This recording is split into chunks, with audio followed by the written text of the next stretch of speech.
subscribe the channel and press the bell icon for upcoming videos. Hello friends, welcome to my channel Pharmacology Concepts by Rajesh Chaudhary, and in this video I will discuss about the preparation methods of the benzene. तो आज की video में हम बात करेंगे benzene के preparation method के बारे में। मीन्स हम बात करेंगे बेंजीन किस तरीके से बनाया जाता है, किस तरीके से हम लेबोरेटरी में बना सकते हैं। And if you want to watch my previous videos regarding the organic chemistry, you can check the description box below or by using this link. So now let's discuss about the topic.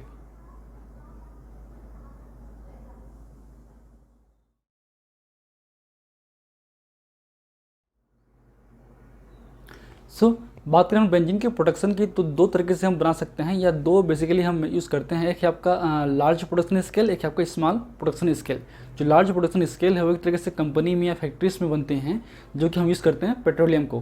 Petroleum basically C6 और C8 के बीच में जो N है, N hexane है, N heptane है और N octane है, उनको लेकर हम आपके बेंजीन को बनाते हैं। तो देखते हैं किस तरीके से ये बनता है। तो first is the large scale production.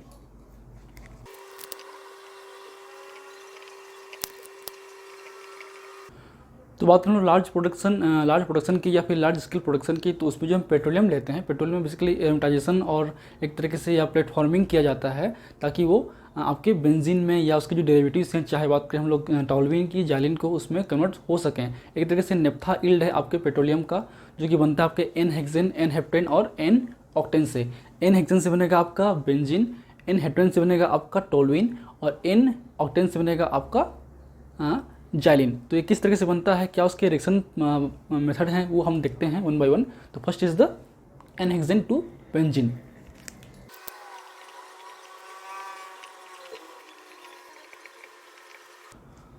तो ये है आपका N हेक्सेन टू बेंजीन का रिएक्शन। तो इसमें हम N हेक्सेन लेते हैं, जो कि CH3 CH2 CH2 CH2 CH2 चार बार CH2 है और ये आपका CH3 है। तो ये N हेक्सेन, इसमें 6 कार्बन एटम्स होते हैं। हम उसको जो प्लेटिनम के साथ में एल्यूमिनियम ऑक्साइड के साथ हम रेट कराते हैं 500 डिग्री सेंटीग्रेड पे और 15 एटॉमिक प्रेशर पे। तो उससे जो है एक तरीके से वो इनका साइक्लिक फॉर्म कन्वर्ट्स होते हैं और अल्टीमेटली बनते हैं आपके साइक्लोहेक्साट्राइन और बेंजीन। तो ये आपका एक तरीके से बेंजीन है, ठीक है। तो ये है आपके chemical reactions for the benzene. अब बात करते हैं इसके जो डेरिवेटिव्स हैं, उससे भी हम जो आपके N हेक्सेन से आते हैं N हेप्टेन की ओर। तो N हेप्टेन से बनेगा आपका टॉल्यूइन। वो किस तरह से बनता है, वो लोग सिमिलर बनता है। अब देखिए,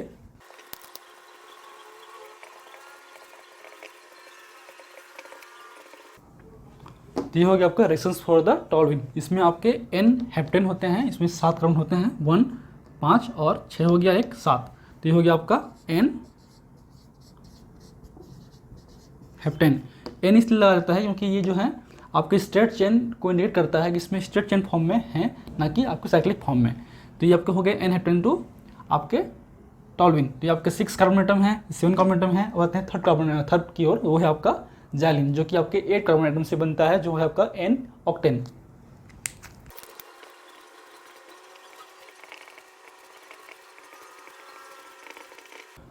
तो ये हो गया आपके N ऑक्टेन से आपका जाइलिन। अब उसमें ऑर्थोजाइलिन या मेटाजाइलिन या पैराजाइलिन कुछ भी बन सकता है। तो ये हो गया N ऑक्टेन। तो जो हम बना रहे हैं, ये जो प्रोडक्ट हैं, वो एक तरीके से मिक्सचर फॉर्म में बनता है, क्योंकि जो पेट्रोलियम प्रोडक्ट है उसमें मिक्सचर रहेगा आपका C8 C7 C6 का। तो अल्टीमेटली ये सारे कंपाउंड्स बनते हैं। अब इनको हम जो सॉल्वेंट एक्सट्रैक्शन या फिर फ्रैक्शनलेशन डिस्टिलेशन के थ्रू हम बेंजीन को सेपरेट कर सकते हैं या फिर उसको एक्सट्रैक्ट कर सकते हैं बाय द यूजिंग ऑफ, मतलब this mixture can be separated by the solvent extraction and fractionation distillation।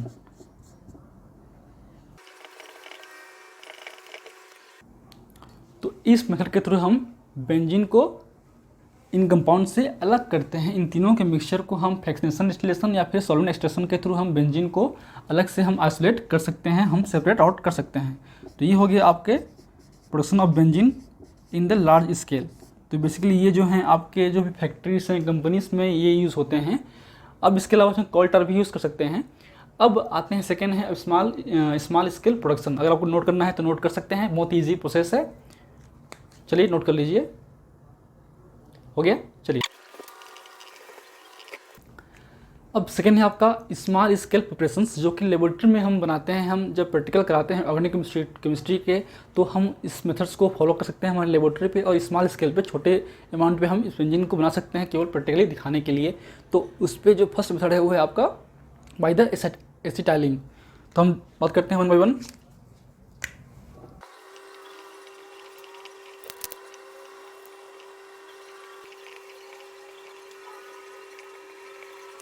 तो हम एसिटाइलिन को, जो कि आपके इथाइलिन है एक तरीके से, हम 3 मॉलिक्यूल लेते हैं इथाइलिन का, उसको हम रेड हॉट ट्यूब में 500 डिग्री सेंटीग्रेड पे उसको गर्म करते हैं, तब वो जो प्रोडक्ट है बनेगा आपका बेंजीन। ये जो इस तरह से अरेंजमेंट होते हैं कि ताकि आपका जो बॉन्ड्स हैं वो शिफ्ट हो सकें एक दूसरे की ओर, और वो ईजिली बेंजीन बन जाते हैं। तो ये आपका पहला मेथड है आपका preparation of the benzene from the acetylene. तो पहला है आपका एसिटाइलिन। सेकेंड बात करते हैं हम लोग। सेकेंड है आपका by the benzoic acid sodium salt and the soda lime. तो हम बेंजोइक एसिड लेते हैं इसमें,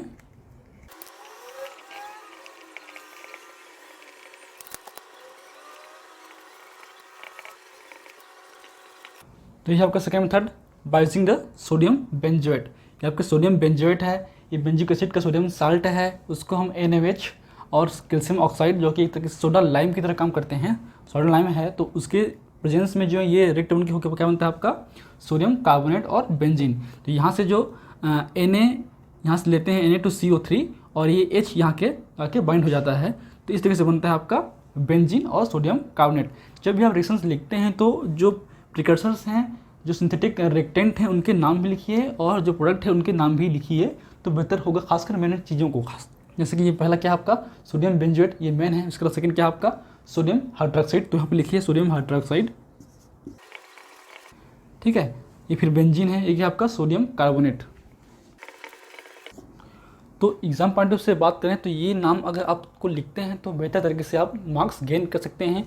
ये सेंटेंस हैं वो भी लिखिए ताकि आपको टीचर जो है इजीली समझ सके कि किस प्रोसेस के थ्रू ये बन रहा है। अब आते हैं थर्ड प्रोसेस की ओर। तो थर्ड में है आपका by the phenol with the zinc. तो हम इसमें जो है फिनॉल को लेकर हम जिंक के साथ में रेड कराएंगे और बनेगा आपका बेंजीन। तो हम इसको लेते हैं आपके इस प्रोसेस में,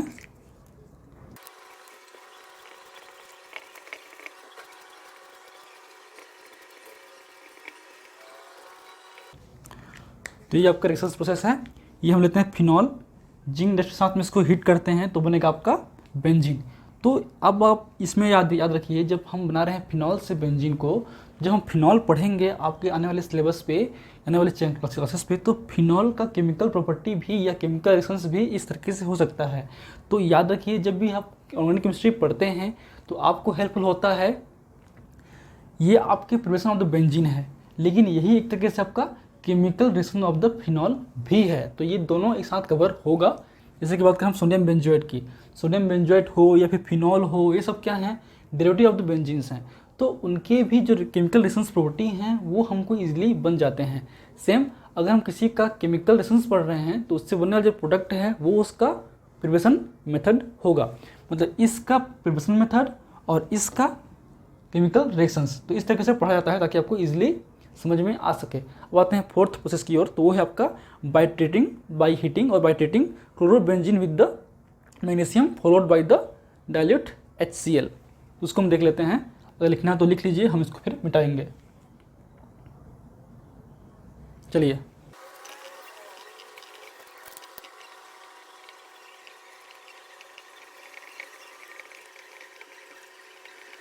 तो ये है आपका by treating chlorobenzene with the magnesium followed by dilute hydrochloric acid.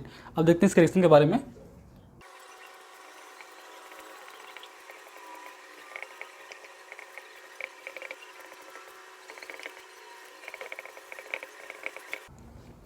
तो ये है आपका रिएक्शंस, आपके ये है क्लोरोबेंजीन। क्लोरोबेंजीन को हम Mg के साथ रेड कराएंगे तो क्या बनेगा आपका फिनाइल मैग्नीशियम क्लोराइड। ये आपका मैग्नीशियम क्लोराइड है, पेरेंट कंपाउंड्स की तरह है, ये आपका बेंजीन है या फिनाइल है, जो ये ऐड हुआ है तो प्रीफिक्स में हम लिखेंगे फिनाइल, फिनाइल मैग्नीशियम क्लोराइड।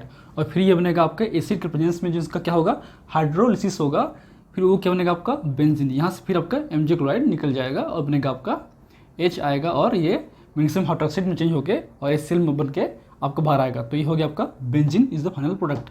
तो ये उसके बेसिक प्रिपरेशन मेथड है आपके बेंजीन के।